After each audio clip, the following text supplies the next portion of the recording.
Minnesota Vikings football fans, welcome back to the Living in Loserville podcast, Purple People Eaters edition. Welcome back. Welcome back. We got a lot to talk about Vikings oriented. I am your host, Chris Carlson. My co host, Aaron Miller, will be joining us very, very shortly. What are we going to talk about? Well, we're going to talk about the Vikings, for Christ's sake. They're 6-2 at the halfway point. You got to love it. No doubt about it. They're coming off a win. You know, it feels weird to talk about something that happened Thursday and not Sunday. Generally, that's the case. You know, of course, most games are on Sunday. So it feels kind of like a long time ago that they actually played, but it was only Thursday. It wasn't necessarily, a pretty performance against the Redskins overall. We did have some offensive line issues as far as protection and penalties that just killed us in the red zone. So there's a variety of things that we're going to talk about from that Redskins victory. There's plenty to take, good out of it too. If you look at the time of possession, you look how the ground and pound with Cook and then Matson later. Cousins was very sharp. Defensively, Keenum, it was kind of hit or miss. We either get a lot of pressure on him and make him fumble, or we give up some more big plays. But they did kind of tighten up in the second half.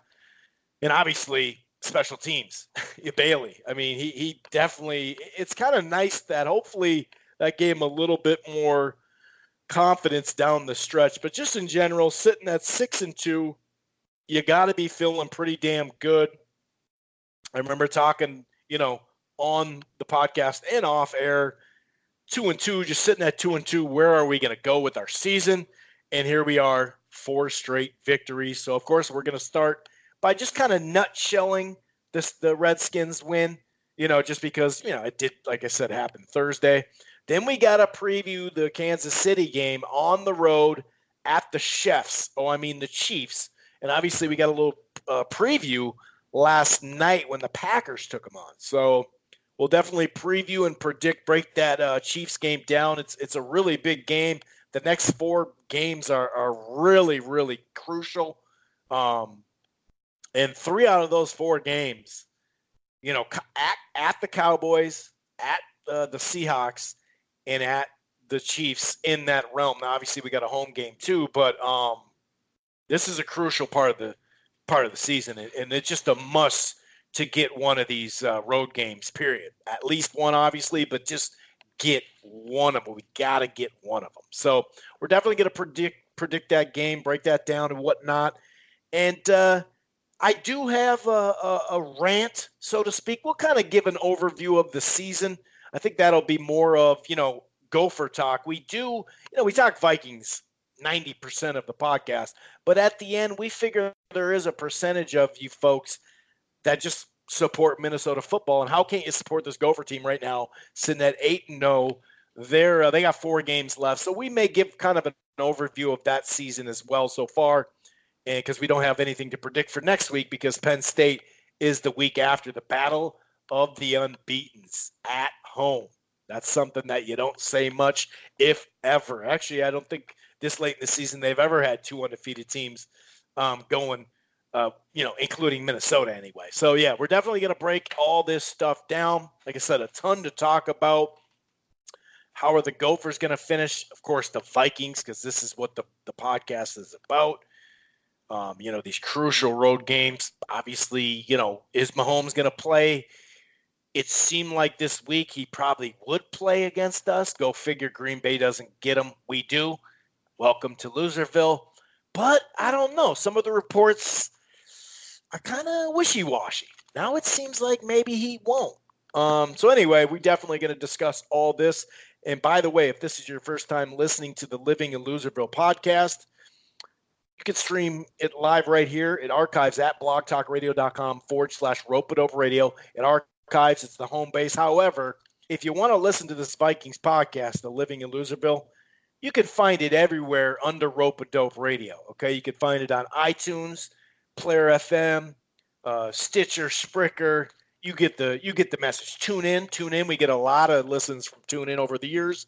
We're also part of the Grueling Truth Sports Podcast Network, which can be found everywhere, including iHeartRadio. and Spotify. I forgot to mention that. In fact, you can do your Siri or Alexa, use those through TuneIn or Spotify to find the Living in Loserville podcast under the Rope-A-Dope Radio podcast or The Grueling Truth. While you're at it, head on over to thegruelingtruth.net. That's thegruelingtruth.net. It's football, it's basketball, it's baseball, it's boxing, it's everything in between. They got a great sponsor over there, betnow.eu. That's betnow.eu.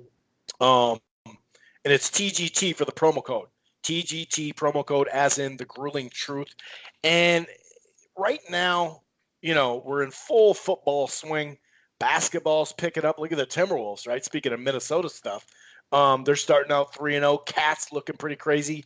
Wiggins is clutch. What's going on? But anyway, there's a lot. My point to the story here in the blabbing that's going on right now is the sports is in full swing, and it will be for quite some time. So whether you have a cable package or you're not, whether you're happy with it or not, you should at least check it out. If you're thinking about cutting the cord, maybe you have, and like I said, you're not happy, try AT&T TV now, okay? There's a 7-day free trial. However, the plans start as low as $50. Right now, that includes HBO. You can stream it anywhere, no annual contract. They got the cloud DVR. Try AT&T TV now. It's streaming cable, basically.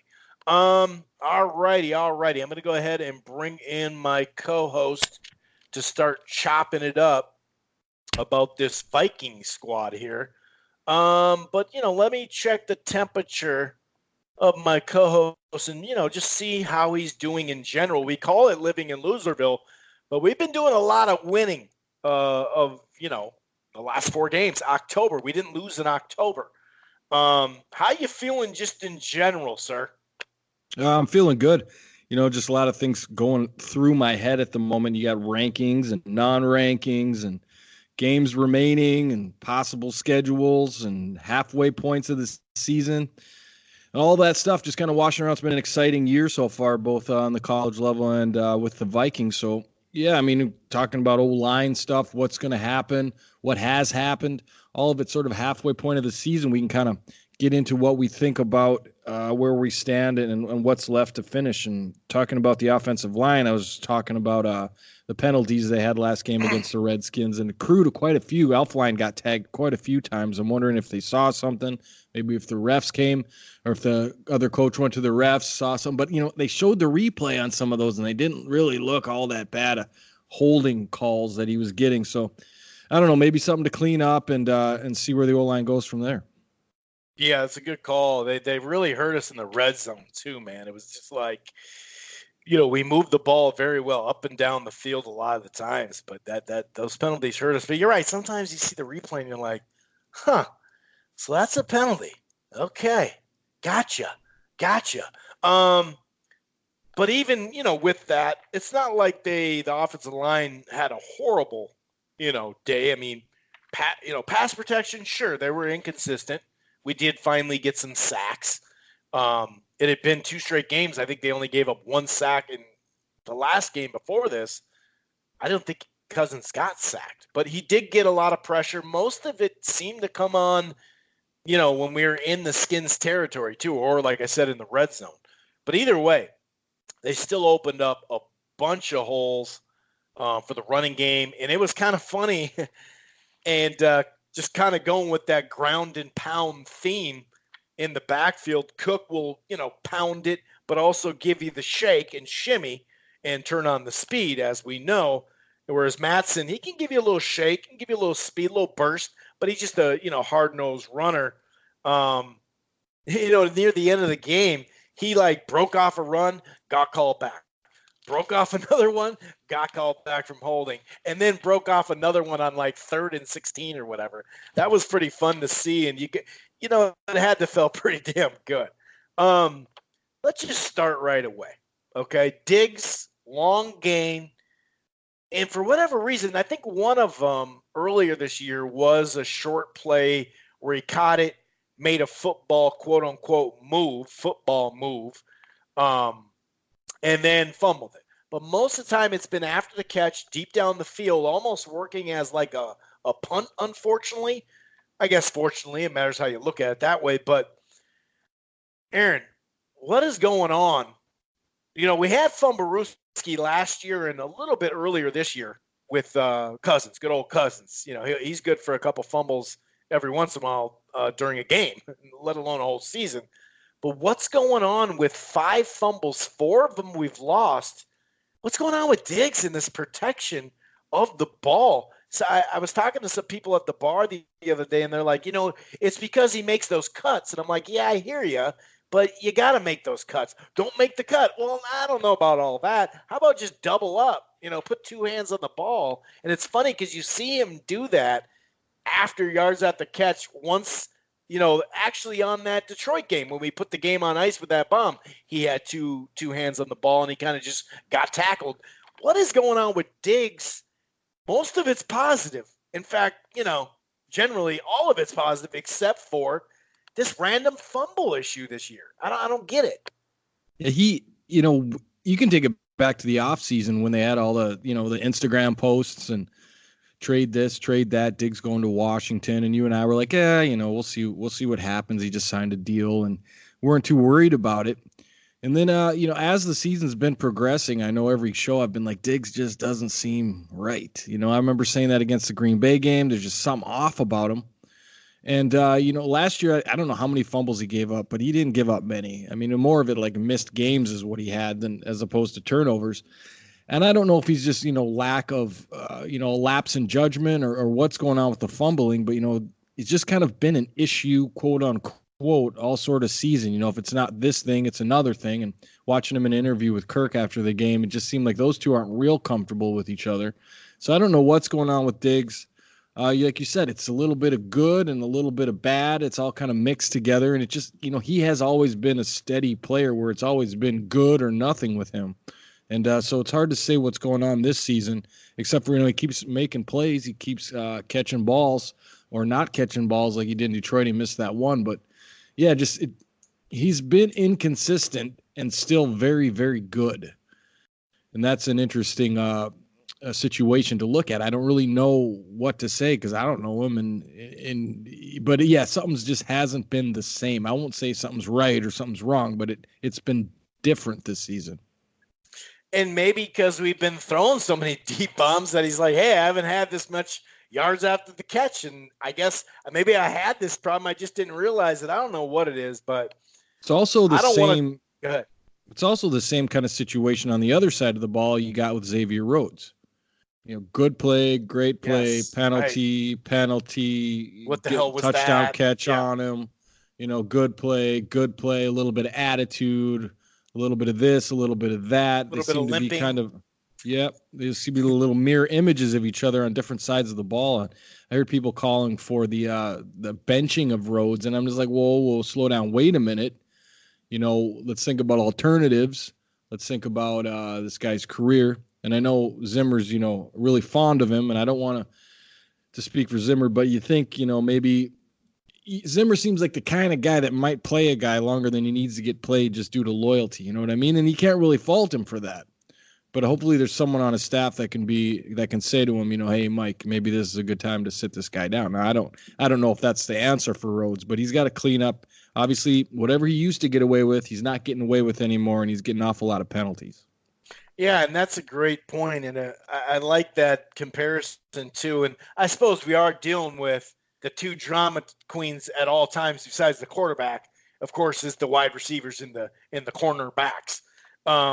So there's always going to be some stuff going on, I suppose. But that's a good transition because, case in point, we were talking about 2 weeks ago how we've never seen him give up. It's hard for him. He barely gives up touchdowns, let alone 2 in a game. But when you go back to the actual touchdown, first of all, he had 3 targets all game, and they threw the ball in that Detroit game. So I think people were going a little over the top because it's a popular thing to do, especially on social media.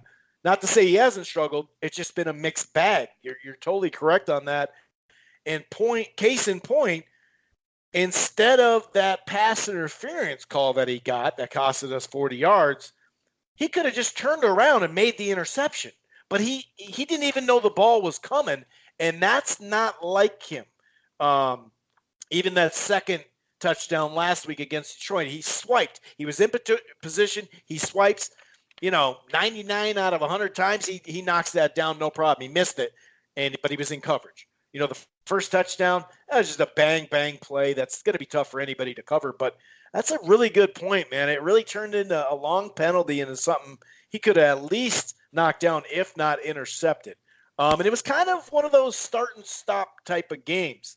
Keenum along with the offense, made some big plays. Of course, AP had to have like a nice little 20-something yard scamper just for old time's sake, where he made a great cut and ran someone, or kind of juked someone, knocked someone out, and did his thing. So that was nice to see, as long as it wasn't going to hurt us, obviously. But with Keenum, he was either making big plays or he was getting sacked and fumbled. It's kind of funny that he came back here and had 3 fumbles when we all know that's what we're really, that's like the biggest problem with Cousins, actually, is his fumbling in the pocket. Cook had it was like a 1st and 20 screen, got like 18 yards on it. Just a wonderful play from Cook that we're used to seeing. There was another fumble later. I think Linval Joseph made the sack and did that. I think that's what he did. But in the red zone, Diggs got us down there, a nice catch and run, and the drive was kind of heady, Cook and Matson. But we got down there, and there's back-to-back sacks on Cousins, and it wasn't like he was holding the ball too long or anything like that either. And we just couldn't get out of our own way. At 6'6", we're like, okay, we're still in good shape. We are outplaying them yardage-wise and all that. We just got to tighten up in the red zone. That's basically what the game came down to. But I did like that 2-minute drive, Aaron. It was really a Cook play, too. I mean, Cook got us down there, got the TD and all that. Great, like 31-yard run, I think, to get it down there. So you're sitting at 13-6 at half. I was feeling pretty good because of that 2-minute drill. How were you feeling at half, and what was your takes just in general from the first half as we got into the second half? I was feeling pretty good because, like you said, we seemed to be in control of the game, although the score wasn't exactly the same. It was like you knew you were winning, you just didn't have any proof, sort of a situation. And he, the first half, you said Case Keenum had fumbled a few times, and that's true, but he was really kind of lighting us up, and it was a little bit worrying. Now, it seemed like it was a bend but don't break type of situation, but he was getting long passes. It seemed like he knew where to go with the ball against our defense, and it was fortunate that he went out, not for him, but for us. And I really feel like it would have been a much closer game had he stayed in the game. But yeah, the halftime, I was feeling confident because I felt like we were running the ball well. We weren't giving up scores. We were giving up yards, but not scores. A lot of that was self-inflicted wounds by the Redskins. But, whatever it is, you'll take it at home. I just thought we'd be a little bit more in command score-wise, and that was a little shocking that we weren't. Yeah, you're right. The scoreboard didn't represent what was happening on the field. But as we know, you look at hockey, you look at soccer/football for all those Europeans and everybody else. I'm sorry. But like that, there is some times where you can sit there and dominate. You can get all these shots on goal and all that, and then just one so-so goal goes through, or cheap goal at that, and it's 1-0 or 1-1. So yeah, you're right. It just wasn't lining up. They did come out. Now they got to Keenum, hurt him. And, that brought in Haskins, and that helped us a lot because you're right. It was either like we were either putting that pressure on him and hitting him and making him turn it over, or he was making some big plays. He definitely was making some big plays. Cook did drop a screen pass, and then there's 2 throwaways, I believe. But other than that, we haven't even talked about Cousins, but considering what the game was, he was very efficient. But we did get another, long pass to Diggs that kind of set it up to get to 16-6. I like that. First time we had the ball in the second half, went for 10 plays, 82 yards, and we didn't get into the 90s this week, but there was 3 straight weeks where we got a 90-yard scoring drive. Now they came right back and had a nice, field goal drive. And then we turned the ball over on downs, and this is where it was 16-9 at that point. And this is where it got a little dicey. This is the only time where I went, Okay, now wait a second, and I forgot to mention some of those penalties were the things first and goal that got us in problems there. But this is kind of the point where I thought, man, this is a little shisty. One, I want your opinion on should we have gone for it or not where we were on the field because we turned it over on downs. Now 2 plays later, fortunately we got an interception, but it was a little shisty. Johnson caught a nice ball and it was a decent pattern, but it was 3rd and 12, and he didn't run it. Maybe just a rookie mistake. He didn't run it long enough to pick it up because he was open. He would have got it. Little mistake there. What'd you think of the thought process of going for it at that moment? Yeah, sure, you could say we were moving the ball because we just came off a drive and all that, and it seemed like we were trying to, you know, put our foot on their neck maybe too early, and that could have backfired when you're sitting there looking at a 16-9 game. What were your thoughts about going for it on 4th and short on our side of? What was that at, like the 40 or 35, something like that? Yeah, that's Zimmer. I mean, if you can't get 1 yard on offense, you got problems anytime. If you can't get 1 yard anytime, there's issues. I'm thinking like he would probably think right now. And you got to trust your defense, which he does almost to a fault. So you got to think. I agreed at the time. I thought, yeah, go for it. You can get 1 yard. Now I didn't like the play call. I'm not a huge fan of Cousins on quarterback sneaks. I thought you could have got 1 yard another way, but I was for the call. I thought we'd get the yard, and it didn't work out that way. Put your defense in a tough spot, but like I said, you got to trust that defense, and he does, and so I didn't have a problem with it. I was fine with it. Unfortunately, it didn't work out. Yeah, I wasn't like screaming at the TV. I did put a little, in my notes, a little question mark. Was it a bad call? Was it a good call? I wasn't like bent out of shape, but I sure was a little more nervous when they got the ball back at that position. Now, I'm like, oh boy, here we go. They just had a nice drive too, but we did end up getting, who was it? Was it Harris? I think it was Yeah, Harris who Harris. got the interception. It was a high pass that got out of hand, and we know how that could go. Well, I'm just Then, the whole time at that point, I'm just thinking like, why is this game so close?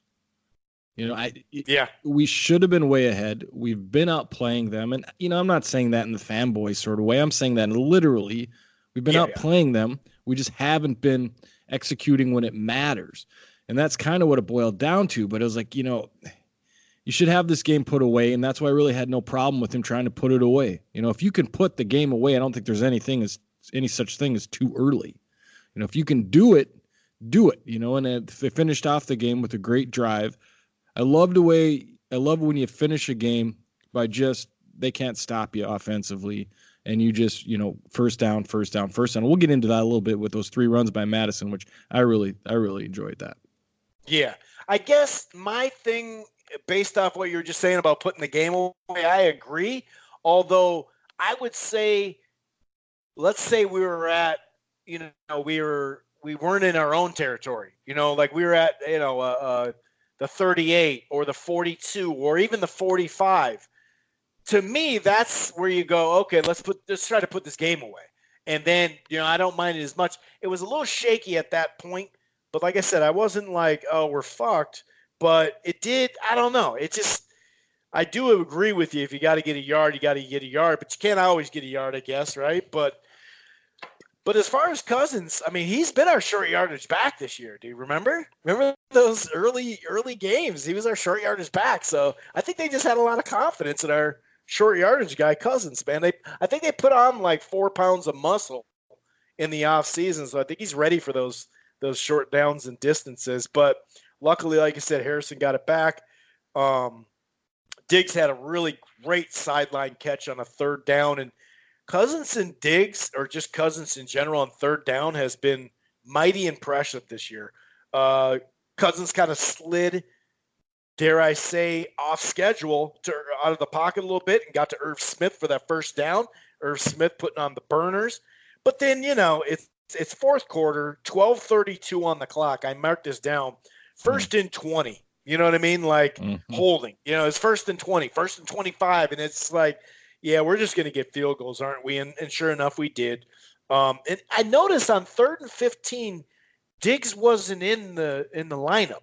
And I thought, are you tired or what's going on? We need you in the lineup. Call timeout just to keep Diggs in the lineup, but whatever. It was 19-9. Then, defense showed right back up.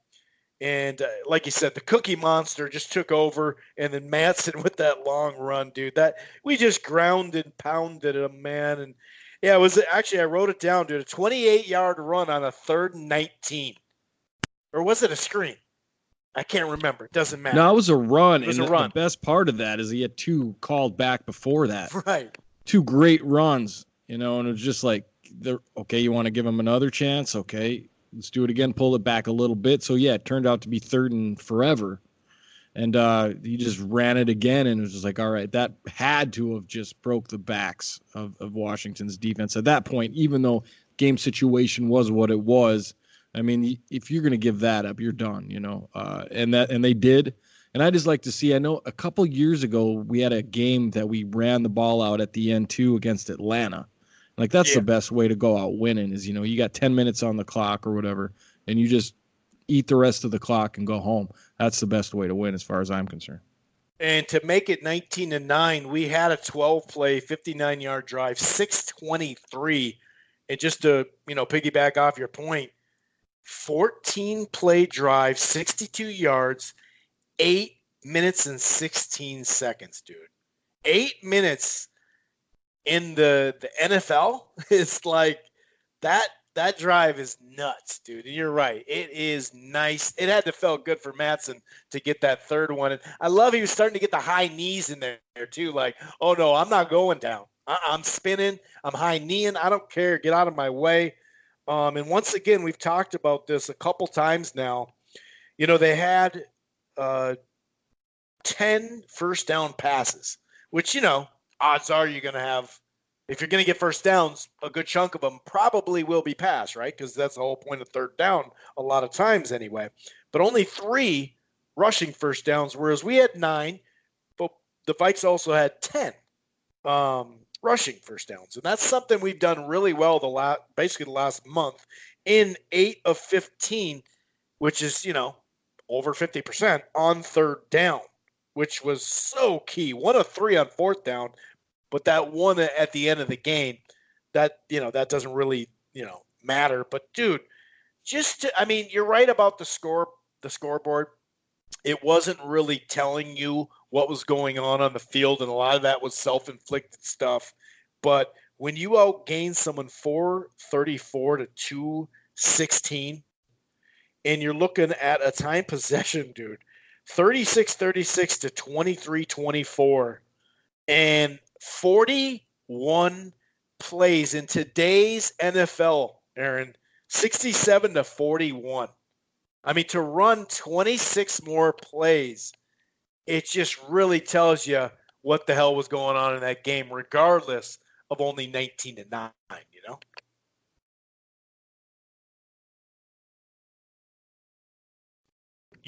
know. Okay, sorry. Yeah, I got it, man. I started talking and I pulled it back. But yeah, I mean, let's talk a little bit about the defense. They gave up some stuff. Now, I'm going to chalk it up to just Keenum's familiarity with them, going against them in practice for that season. He probably knows where the bones are buried in that defense, and he was going at it. So, I'm not going to think too much about it. And then, of course, we went over Xavier Rhodes a little bit. And the defensive line is a lot better than I thought it would be after missing Sheldon Richardson. So at the halfway point here, it's not as stingy as it was a couple years ago. It's kind of like last year's defense. And I mean on the whole here. I thought the safety position, that free safety or whatever, I don't know if he frees strong guys with Zimmer's system. I think you just have 2 safeties. Sure. And it seems like Harris is an upgrade from Sendejo. He seems to make tackles and wraps up. So we like that. We don't talk about that this season. The missile. I mean, I like hits as much as the next guy, but I like the guy to stay hit. Right. I still remember that run. Cam Newton just shook him. This was probably 4 years ago, and Sendejo was just left catching air. But and he actually tried to wrap the air up that time, which was interesting. But Um, so I mean, where do you stand on the defense this season? Is it better than last year? And I don't know if that's an important question, but I feel like there's going to be some needs in the off season that are more than our usual needs of defensive line. I think that's good with the young kids we have coming up. I think our linebackers are probably the best tandem in the NFL. So the secondary is an issue. Do we trust Mike Hughes? What about Holton Hill? He should be coming back, this week? It's 8 games, so he should be coming back and ready to play. We got Curse, who got in a little bit of trouble this weekend. We got Harris, Harrison Smith. Obviously, he's not going anywhere. But what about our corners? We've got, Waynes could be gone after the season. Now, that's nothing to do with this season, but next year. I guess I'll quickly say Hughes I trust, but he needs a little seasoning. Rhodes is, I think he's on the way down off of his prime. He can still play if he gets his head together. So I think we're fine for this season, but I don't know. The trust level in the secondary, I think, is starting to go down a little bit from a fan point of view. What do you think about that? Yeah, we talk so much about the offense because that was like the horrible thing last year. Both run and pass a lot of the times, especially run. But it gives up maybe 2 or 3 extra big plays a game this year. So maybe it is a bend that don't break. You got to give them credit for second half, adjustments. But you got all week to make some adjustments. You know what I mean? You don't need to come out and give big plays up all the time. So that's a little troublesome. The consistent pressure is what I'm looking for as well, because there's times where Keenum was just in, the rook too was just like they had like 5, 6, 8 seconds, and then other times where, our defensive ends are meeting each other at the quarterback. So it's been inconsistent, but just lightly. You know what I mean? We can't sit there and destroy them by any stretch because they're still around there. But the passing game, you're right. Sometimes that's pressure. A lot of times, though, we've seen it has been the corner play because they're not getting beat. How many times have we seen these guys get beat where they're doing a penalty out of like desperation where you go, oh, that's a smart penalty. I appreciate that penalty. No, it hasn't been that at all, especially on the 2 starters. So, and Mackenzie Alexander's played really well in the slot. You don't hear a lot from him because he's doing a good job. A slot corner you don't want to hear a lot from.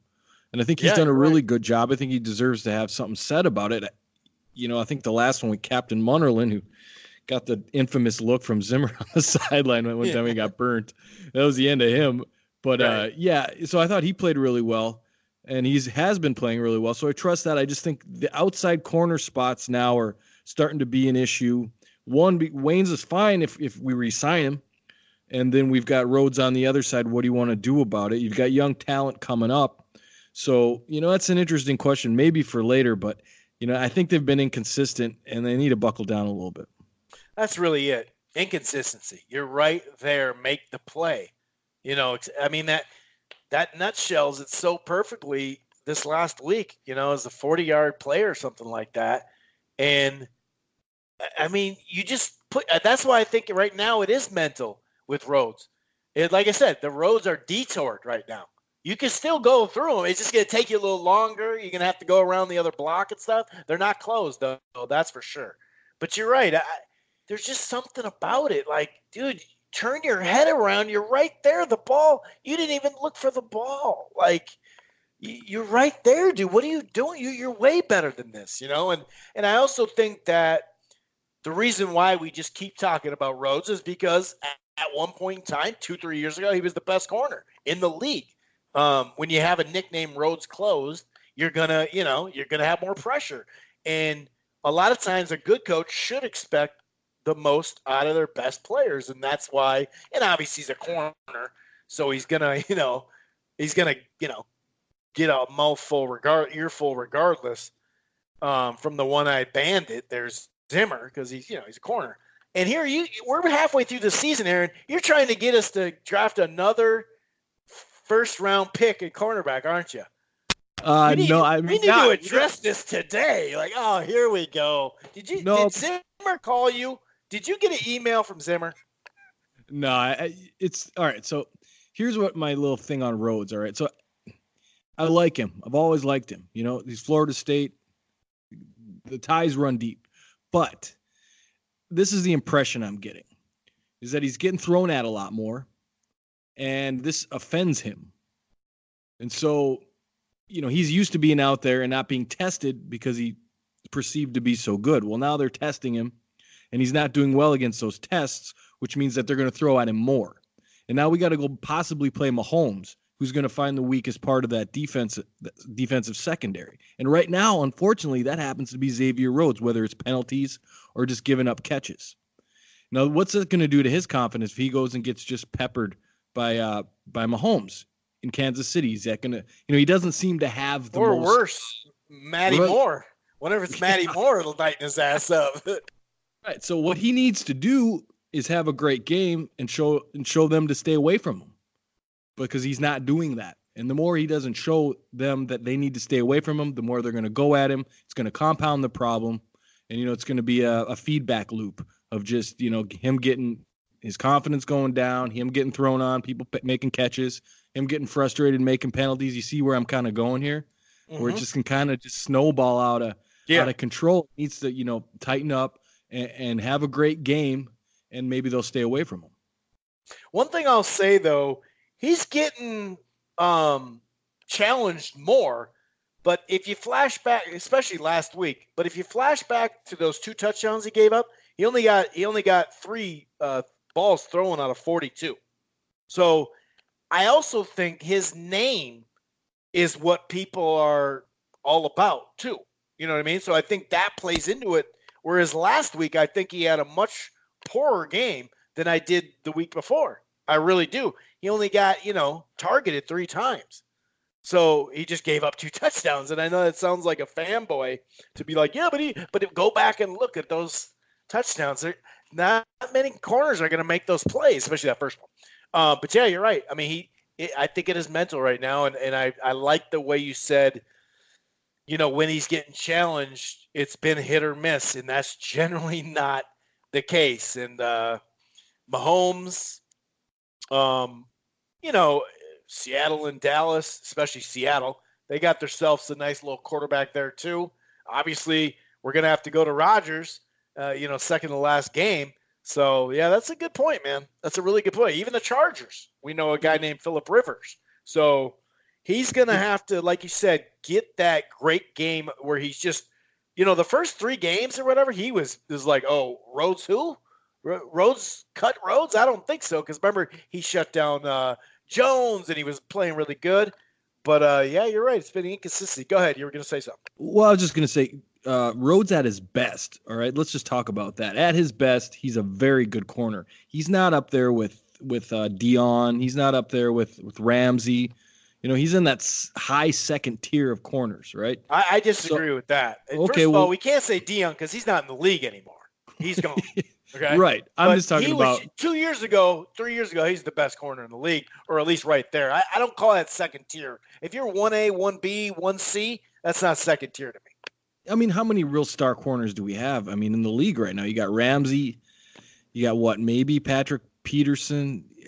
Not it's many. Tough, dude. When they throw the ball 60 times, it's tough to be a shutdown corner anymore, huh? Well, right. And so my point is, I guess, is what I'm saying is, even at his greatest, I don't think he was the greatest. He's good, very good. He's been coached up to be very good. He's very good against big physical receivers. I think in that category, he's one of the best or not the best. If you got Julio Jones on the docket, that's the guy you want guarding him. But, you get on the shiftier, like Edelman ate him up against the Patriots. Little guys, little shifty dudes. And that's a matter of physics. That's not not a tough you're right. Argument, zone. He's more effective with press, no doubt about it. You're right. Or those mid-range guys like Marvin Jones, like ate him up. So, and he was in position, Chris, and like you've been saying all show, he's been in position. So it's that thing where he either does have a head turned around or he's swiping the air. He's just a little step behind. I would say not literally, but figuratively, just a step behind. He needs to catch up, and they'll really solidify the defense. I think that really sums it up perfectly right there. He's just a step behind. He's a step slow this year, and it may be a half a step. And like you said, it's not the actual step because he's right with this man. But you're right. There's just something not clicking. We know that position is mentally driven. It really is because it just keeps coming. And like you said, if you're already kind of lacking and pissed off, embarrassed too. I think he's embarrassed sometimes too. And yeah, to give it up and then give it up again and then get a penalty, it's yeah, it is a lot of frustration, definitely. Um, Anything else you want to talk about Vikings wise as far as this game or just kind of in between before we get into this Kansas City road game that isn't going to be easy. Arrowhead is always a tough place to play, regardless of who's starting. And we found that out last night. The Packers ended up having a really tough go at it, even without Mahomes. So we kind of worked in our half season roundup into our take on the game. So yeah, so many question marks going into Kansas City. Who's going to start at quarterback? Who's healthy? Who's not? There's a lot of questions going on. What they just did to the Packers. Now, I thought they had a pretty successful game, the Chiefs, against the Packers. They weren't able to win, but they pulled ahead in the fourth and caused Rodgers to lead a drive to win, which unfortunately he did. So Matt Moore doesn't look so beatable now. If you have to go in there, you still got to worry about Tariq Hill. They got a couple backs. They got Shady McCoy. They got Sammy Watkins, who played really well last night. So it's an interesting matchup. Now, that's the Matt Moore matchup where you got to worry about, Travis Kelce in the running game. You throw Mahomes in there against this defense. I guess if there's any defense suitable to go up against Mahomes, it would be our defense. But I'm just having a hard time trying to figure out what wrinkles you can do. I guess you play him like Rodgers. You come up the field, you don't rush too hard, you kind of contain Mahomes and try to get him to go to a second option, make him make tough throws. And you just hope that your rush is good enough up the middle where you can really be a problem for him. His receivers aren't the greatest, but it'll be interesting to see the scheme that they go with against him. It's got to be something like Rodgers. I mean, I know that Mahomes is a little bit more mobile than Rodgers. He's a little bit more of a gunslinger than Rodgers, and that's tough to say because Rodgers will sling it around. But yeah, it's an interesting matchup, and defensively it'll be a real struggle, I think. I think offensively we're going to need to put points on the board, 30, 32, something like that. And by the way, when we're done with this preview and predictions, I have to I missed a offensive line mid-season review 1500 rant. I just remembered it. I think we ranted off air and I got it out of my chest and I didn't even think about it, but I forgot about that. We got to get to that. But anyway, as of right now, this is Ian Rappaport, who's pretty good. He said that Patrick Mahomes should be back against the Titans in week 10. And the reason why he was so fortunate revolves around how blah, blah, blah. But basically, there's an outside chance, this is what it's quoted as, outside chance to play against the Vikings next week, but probably not. Probably not. And you figure Mahomes, not this season, or not just this season, but in general, the fact that he's such a piece to their franchise, do they really want to, screw this up? Would they rather baby him? They're 5-3 now, or maybe 6-3. But no, they're 5-3. So obviously a lot has to do with that. You know what I mean? A lot has to do with that. And I forgot to say, we didn't talk about Cousins at all. Cousins had a damn good game considering he was 23 of 26, 88.5%. He set the record for highest completion games, minimum 20 attempts, surpassing this country boy, this guy named, what's his name, Favre? Brett Favre? Is that how you say that? I don't remember. Another little item here, no team has scored less than 20 points when winning a game without a single punt since 2000 until the Vikings did it. Usually the last 10 years when you don't punt, it means you're averaging 40 points, which, that makes sense because it's like the Rams or whatever, or, obviously the Chiefs or whoever, the Rams back in the 2000s early, and then now too. I forgot to mention that little fun fact, but as far as Mahomes, um, I have a feeling that he's not going to play. And then if he does play, are they going to be just, like so excited to have him rolling out all the time and maybe put him on the move will get him hit less rather than be in the pocket. That makes sense too. And his leg slash gunslinger, that's where he reminds me of Rodgers before he aged a little bit. And don't tell that to Rodgers because, it looked like last night he was throwing a ball away and he was like, no, I'm not throwing it away. I'm just throwing it where only my guy can get it. Oh, by the way, that's a touchdown. Thielen, it sounds like there's a pretty good shot of him being back. We'll see. Obviously, a guy like Kendall Fuller at cornerback, I believe he went to Virginia Tech for the Chiefs. They need all the help they can get defensively. And I think that, like you said it, man, their defense is not that good at all. And they're giving up, they don't run the ball that well. In fact, they run at 83 yards per game. We would have been desperate for that last year. But 160 we do. So that's basically double. However, they're putting up 320 in the passing. So we know that why they don't, run the ball a whole lot because, their system's a little bit different like that. They got the West Coast in there with Andy Reid and whatnot. But they're giving up 145 compared to us 89.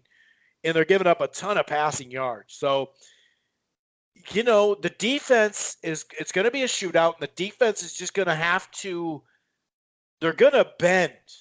They're going to have to stretch before this game, right? They're going to bend. I mean, Chiefs are going to make a bend, even if it is Matty Moore in the backfield there or, in the for the quarterback position. But I don't know, man. I feel pretty confident.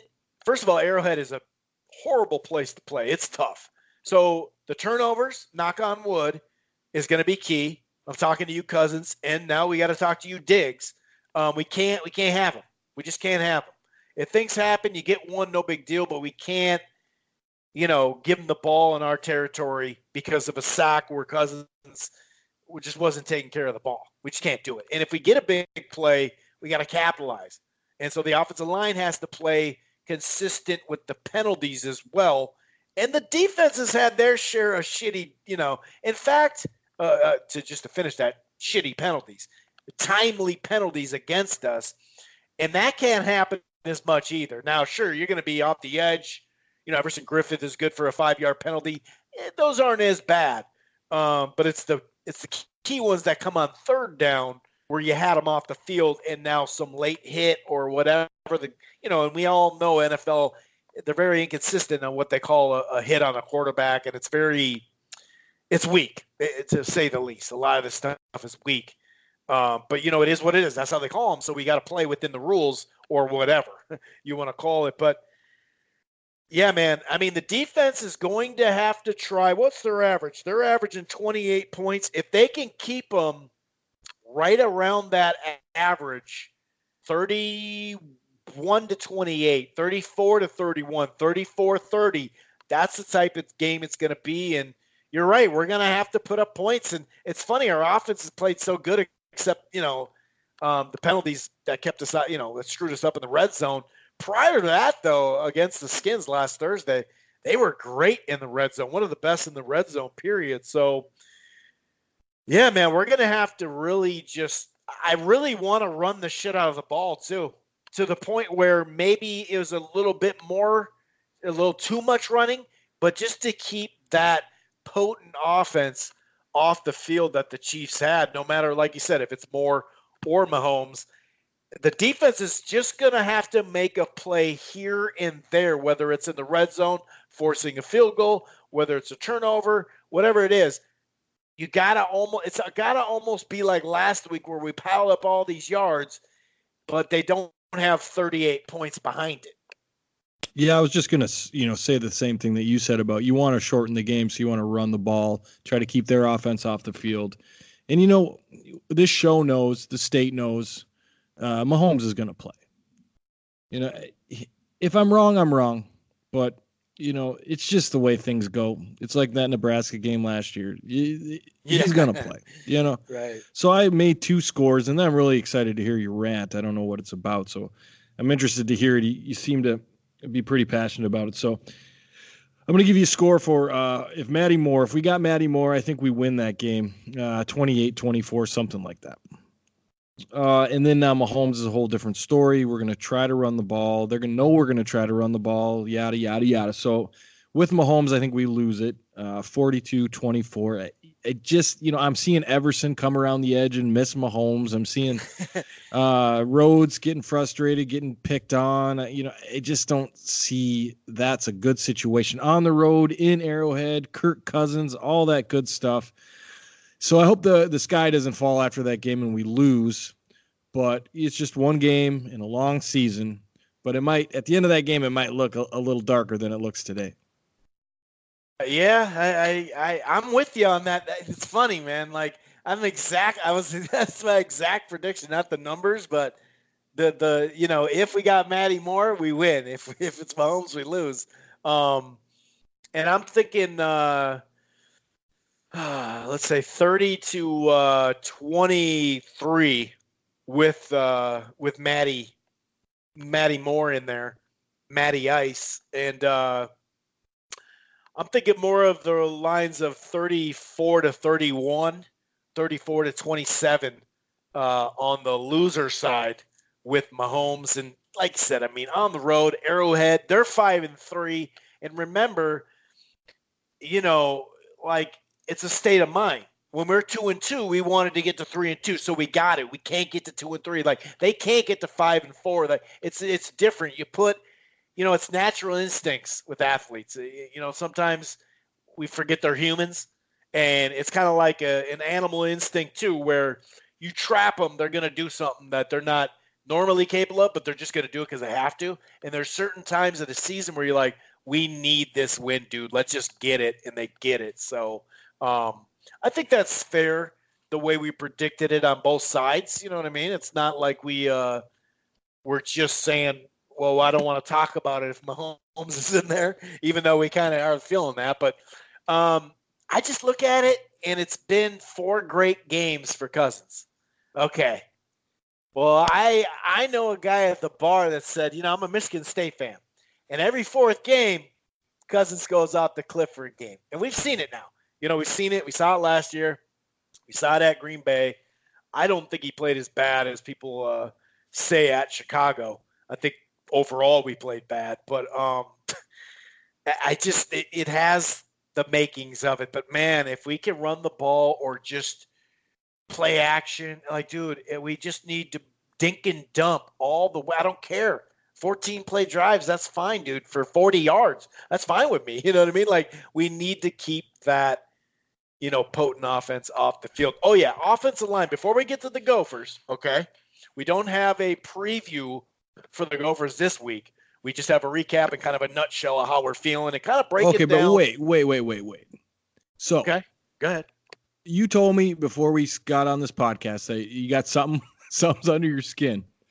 So, it had something to do with was it Collier from 1500 Yep. ESPN? Yep. And you wouldn't necessarily tell me it had to do with the offensive line. So I guess I'll tee up for your rant here. What is he saying about the offensive the rest line? Of it. I wasn't leaving him alone. Okay. I wasn't going to leave him alone. Oh, no, sirree, Bob. So give me some I was teasing the last 13 minutes of our podcast, for Christ's sake. So give me some context as to what he said. That's got you. So, nothing to do with Matthew as far as a personal level. I don't know the fucking guy. And he does a good job. He works hard. That's for sure. You could tell. He's everywhere. But I think he's got it dead wrong, and I know why. There's no reasoning. I know exactly why he's got it dead wrong. So him and Sage Rosenfels, right? They were talking, and they did a midseason since we're at the 8 game stretch. We got 8 left. Okay, midseason review. So they were grading every level of every position basically. So I think they gave the running backs an A, or A minus A, whatever. Which obviously, yeah, they gave Cousins, who he demolished last year, to the point where it's like, can he do anything? He gave him a B plus, which I think is fair, because of just based off that pick in Green Bay knocks you out of the A minus. You know what I mean? So I'm fine with that. I don't give a shit about that. That's fine. But he gave this offensive line a C fucking minus. So a C is how you stay like eligible, right? Isn't a C minus below a 2.0? Before I go on my rant, is that true? At a 2.0 Yeah, is a that is. C, right? So if you're a C Yep. minus, you're below at C, right? You're below 2.0. Right. Okay. So essentially, he's saying that this offensive line is failing to do its job. Exactly. It's a C minus. I think he said like a F minus for last year's stuff, and he was trying to, give a point or whatever. But here's the thing. First of all, when you have the rushing attack that is creating all these holes, these gashes in the line for Cook to get to that second and third level, we all know. In fact, my co-host last week documented that goal line run by Cook, where it looked like he was going to go right. He just dashes, cut, and he's in the end zone, didn't get tackled. He's amazing. We get it. He's fucking Sinatra actually, Sinatra didn't Twinkle Toes. That doesn't line up. Who's Twinkle Toes? Is it Kelly? The old school guy? Help me out. Is it Kelly? Fred Astaire. Fred Astaire, thank you. Oh. Twinkle Toes. We know, we should start calling him Twinkle Toes Fred Astaire Cook. We know that. The Cookie Monster, that's nice. That's for the fourth quarter, but he's Fred Astaire. We get that. He's awesome. One of the best backs in the fucking league. You could make an argument he's the best, whatever. But the line play for the running game has been phenomenal. And you can't just look at it last year, but I'm going to bring in last year basically because all summer he tore the Vikings GM a new asshole the whole time because he thought something. They thought something, and as of right now, he was just dead wrong, and he just won't own up to it. I'm not saying in other categories, in other, past hot takes that he won't own up to them and just say I'm wrong. I'm not saying that. I just know in this one, he's not doing it. So these fucking these holes that they're creating, just the lat alone gives you a C, and I think that's a B right there because of the run game. Because what has the run game done? Well, it's opened up the pass. So now a screen pass is not a I got a question for you. Is a screen pass part of the passing game? Yes. Does it go down as a technical forward pass, right? Am I right here? Definitely. Okay, definitely so that means that's allowing for screen passes too, and we're way better at screen passes than we were last year. In fact, we're kind of on that 2 years ago level, and that's where Keenum was money, and that's where Mr. fucking Cousins' bread and butter is. That we've seen it a ton of times. Plus, it's not just creating the holes for the running back; it's also that edge. When you come out, you got to make sure you're going to be okay. That there is something to that, or to fake like you're blocking and get out and go get your man. It's a touchy, detailed thing. It's not just a random screen pass. My point is, he destroyed the Vikings front office for not going out and signing a top-level, top-tier offensive line. Now, they could have went that route instead of Barr, and I wouldn't have been mad. I wouldn't have been mad at it. But we have said, and this is what's weird, out of the side of Matthew's mouth, he also will say, well, we've done that, and look where it got us. I mean, did that work with Boone? He was gone his second year at the beginning of the year. Before the year started, we got rid of Boone. Did it happen with our current left tackle right now, who's going to make $13 million next year, and he is for sure going to get cut, or he's going to have to reduce his obviously his number, his cap hit. But the thing is, and not only that, Let's add a So he got there. He destroyed the offensive line in the offseason as far as what they did to it. He basically is saying, although Bradbury has struggled, or I mean, he's improved the last couple of games, especially the last two or whatever. He's saying basically it makes it sound like one of the worst, pro football focus ratings ever, right? Here's the thing.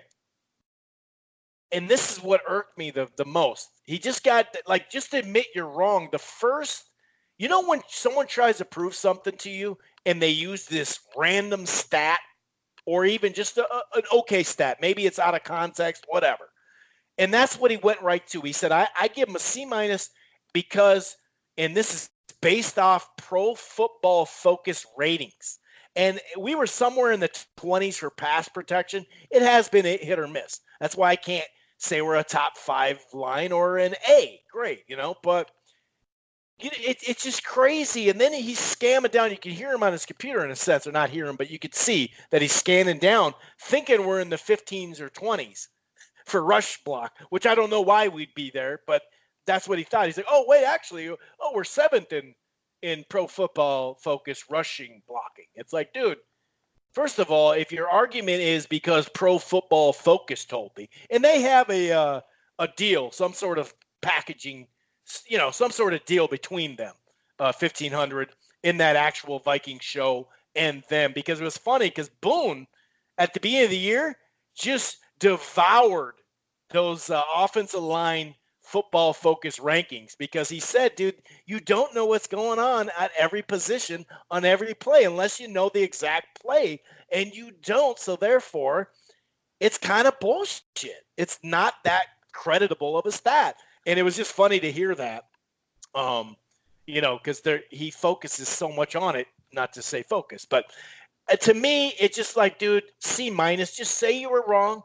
It's okay. And another thing that irked me, Aaron, he wouldn't even put Josh Klein as a starter, like write him in. He literally would say over and over again that we can't just write Josh Klein as a starter. It's like, and it was based off pro football focus from last year. And now he's a dwindling player because of what his numbers were in pro focus football blocking as an offensive line. All right. That's what his case was. And clearly the guy started 46 fucking games or whatever. Clearly he's a starter in the league, and especially on our team. I'm going to slow you down just a bit. Thank you.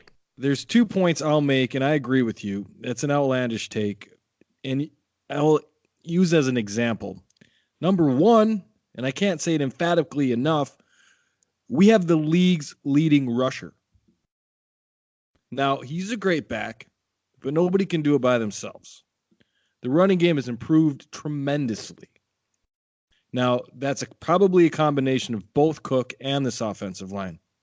Second thing is go ask Cousins. Go ask Cousins if the line's better than it was last year. Go ask Cousins what he'd grade the line. I don't see him looking for ghosts this year. I don't see him chucking balls away. I don't see him taking 3-step drops on every single play. All right, he can go back. He can do 5-step drops. He can go through his thing. He can roll out.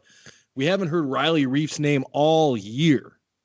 Besides tripping now, I know 2 times and getting trucked by Khalil Mack again. True, but I mean, it's Khalil Mack, all right? Yeah.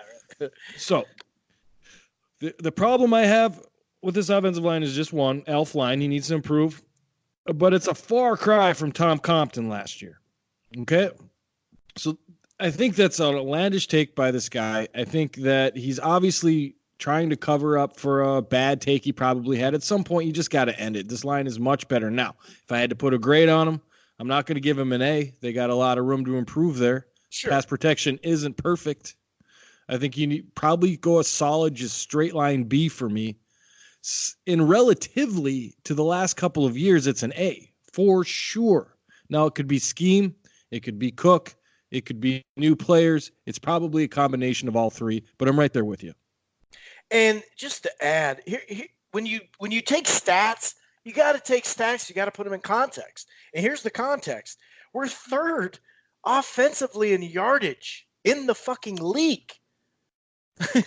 I mean, that's pretty good. That's not bad. We're third in rushing. We have the third best rushing attack in the league.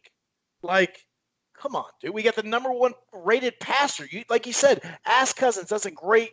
Like, dude, how do you think we're doing the play action? Because we're opening up the holes, and then vice versa as far as the play action and whatnot, and like that still counts as a pass play and all that type of stuff. And there's a reason why Cousins doesn't have a ton of yardage this year either. The first game he fucking threw 10 times. You know what I mean? Like, there is a reason why he's not fifth in yards this year. But who gives a fuck about yards, remember? Wasn't that the argument last year? Oh, 30 touchdowns. That's what he put up, the third best year of a quarterback in Vikings history. Dude just broke the completion record last week, but that shit didn't matter, remember? Oh, so now it matters when it comes with your theme. Anyway, we've gone too long. Thanks for cutting me off. I needed that. Oh God, I needed that by a couple minutes. So let's do anyway, let's get to let's do the whole. Yeah, I was going to say the United States and Canada. Our Golden Gophers are currently ranked 13th in the nation, an 8-0 record after a very convincing win over the Maryland Terrapins at home. Really impressed, man. We got a huge game coming up. We're going to try to hold ourselves back from previewing it this week, maybe preview it next week, and maybe focus this week on Maryland. And just how emphatic of a win you and we both said we didn't see that coming. I think we both had that game a lot closer. They just came out and played great football. I hope they didn't spend their one great game of the year on this one because they're going to need it coming up. But, yeah, that was an impressive win. Ran the ball well, 3 different backs. We got a backup quarterback in who looked good. We got a backup running back in, this Trey Potts kid I've been talking about. He looks like the deal. So keep his red shirt on. But, yeah, it was an impressive win. What do you got to say? Yeah, you're right, man. I got to start talking Penn State. No, I'm just kidding. You're right. I mean, I thought it was going to be under that 17-point spread or at least inching right near it. I really thought it'd be a tighter game. Winfield Jr., another pick, right position, right time. Durr got that pick 6. To come right out, get an interception, boom, 7-0. Made him punt. Boom, had a 13-play, 84 yards, 7:29 on the clock. And then we back it right up after a 3-and-out with a touchdown drive. They fumble. We punted, but then we had an interception pick. Like, it was just, 28-0, 28-3 at half. Come right out with a nice drive, 10-play drive, 31-30. Got it to 38-30, or 38-3. Like you said, I did like how we got the backup quarterback in there. We ran the shit out of the ball. Rodney Smith has the all-purpose yardage now. I think he's, creeping up on the rushing record, of course. I thought Morgan was pretty good. He had a pick or whatever. Didn't play awesome early, but man, I thought he was pretty good.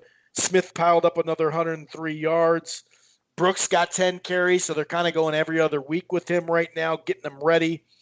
321 though overall at 5.9 a clip, 54 carries when they know you're going to run is pretty damn good, man.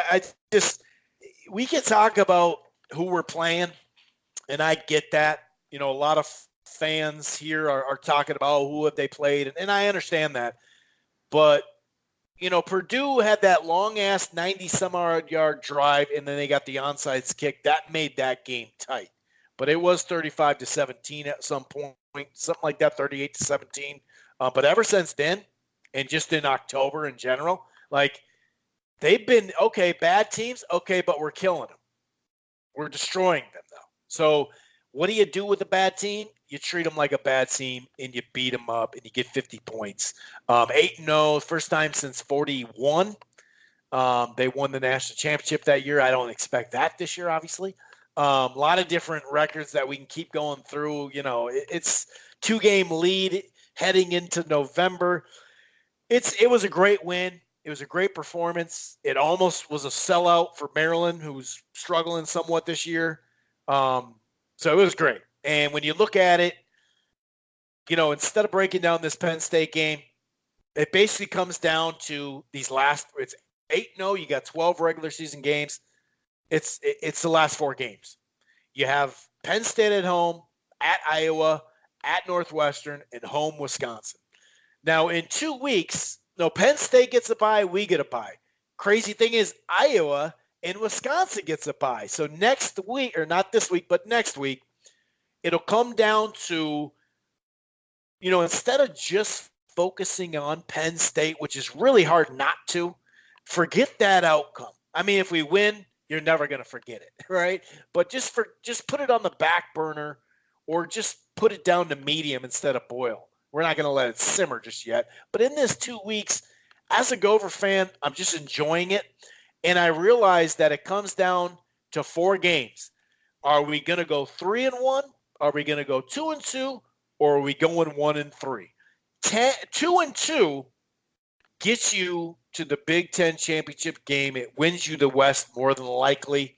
We can lose to Penn State. We can lose to Iowa. And if Wisconsin beats Iowa, we'd have to beat Northwestern and beat Wisconsin, still get in. So even at the worst case scenario, losing back-to-back games, which, by the way, the Badgers just did, it's really still there for it. And to get to 10-2, like hit the ground recruiting, just like this 8-0 record right now, this week, Fleck is out there right now recruiting. And this guy to get out there on an unbeaten 10-0, 12-2 in the last 14 Big Ten, like it's just crazy. But it comes down to those last 4 games. And will we be 3-1, 2-2, or 1-3? That's really what it comes down to me. And if we can get to 10-2, it's a phenomenal year. Yeah, I'm kind of seeing it as a sandwich here. I really think the 2 biggest, hardest games to win are the first one of this stretch and the last one. Penn State's going to be a tough game.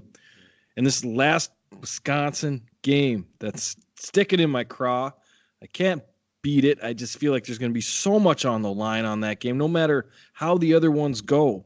It's going to be a huge border battle for the X. It's going to be, that's down the road. That's a month or so away. So we deal with what we've got. Iowa is never fun in Kinnick, like you've said a million times, and they won't be fun this year. I think those 2 middle games now are what we hope we hope to make hay. So we've got Northwestern. I don't want, that's a road game too, man, and I don't want to take that for granted because Northwestern will come up and bite you in the butt if you do that. So, right, these last 4, man. So you want 1-3. 2-2, I want the first and the last one. Now that's a pipe dream. I think you're probably going to split those 2 first and last ones. We're either going to, that's my gut on it. I think you got to. Yeah. So then can you win at Iowa? I think that's the pivotal one. Because of what you said about, if Wisconsin beats Iowa beats Wisconsin. You go down there and you beat Iowa and let the chips fall where they may, you're in a much better position, I feel like, going into that game against Wisconsin, not overlooking Northwestern. So, yeah, it's all, conjecture right now. But you need that 2-2 now. 2-2, like you said, can get us to the Big West final, possibly, if certain things fall our way. But I think it's possible to do 3-1. That's definitely possible. 4-4, I think, is out of the question. Or 4-0 is out of the question. Now you're right. 3-1, 4-4 is out of the question. Yeah, 4-0 is out of the question. I think you're going to drop one. Now, if they don't, well, that's amazing. But you're going to drop one, at least one. So I'm going to shoot for the 3-1. I think they'll probably end up 2-2. But it's not the end of the world. The 1-3. It does take a lot of momentum down. It does hurt the program a little bit. But if you put a gun to my head today, please don't. But if you do, I say we do 2-2. A very good possibility of 3-1. I just like the way this team's playing, man. It's just business-like. There are a lot of happy stuff going on, but when it seems like in between the lines, it's business. And they're playing that way. It makes me believe that they're not going to lay an egg. If they lose, they're going to lose a tough game.